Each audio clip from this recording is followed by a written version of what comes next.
Alright guys, welcome back. We've got some really exciting news to talk about today for Wuthering Waves. It's all about CARTETHYIA, the upcoming 5-star character who's finally making her debut in Phase 1 of the 2.4 update. Just a few days before her release, the devs dropped some massive changes to her kit, and honestly, she's looking stronger than ever now. I was already curious about her before, but after seeing these buffs, this might completely change the meta. So let's go through everything that's changed in her kit and break it all down together. And hey, if you want to keep up with all the latest Wuthering Waves updates, whether it's kit overhauls like this, event guides, or team builds, don't forget to like the video, subscribe to the channel, and turn on notifications so you're always in the loop. So first things first, CARTETHYIA got some serious love from the devs right before launch. Her whole kit has been polished up, and in a good way. The biggest thing they did was simplify her damage type, which is great because it removes some of the weird arrow erosion restrictions that were holding her back. It makes her much more straightforward to play and build around. But the real game changer is the buffs to her damage multipliers. We're not talking about tiny tweaks here. A lot of her skills got increased by 50%, some even more than that, over 100%, and even up to 229% in one case. And what's even cooler is that she now has solid synergy with Arrow Rover, which opens up new team options, especially for players who might have skipped Chacona. So let's walk through what actually changed. Her first skill stage now scales from 3.18% max HP to 4.78%. That's already a solid 50% bump. Same story for her second and third stages, they all went up by about half. Her fourth stage got the same treatment too, jumping from 1.67% to 2.52%. And even the additional multiplier part of that stage increased to 7.54%. Her dodge counter didn't get left behind either. It's now sitting at 6.85%, up from 4.54%. Again, around a 50% improvement. But then we get into the heavy attacks, and this is where it starts to get spicy.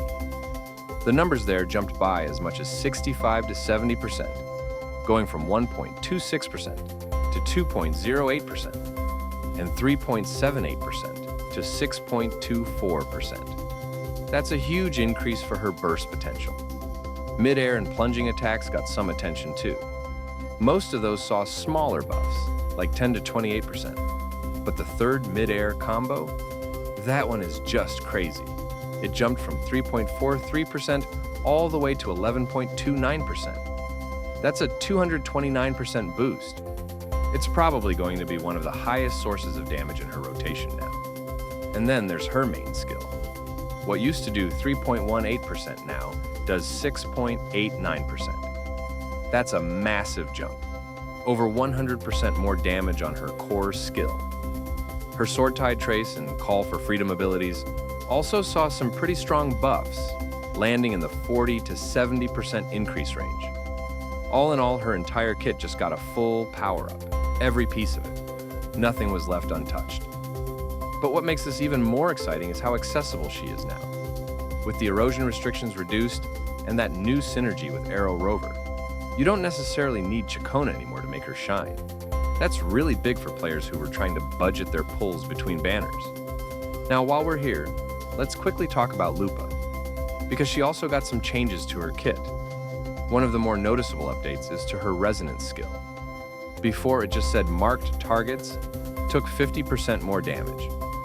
But now it's worded so that LUPA herself deals 50% more damage to marked targets.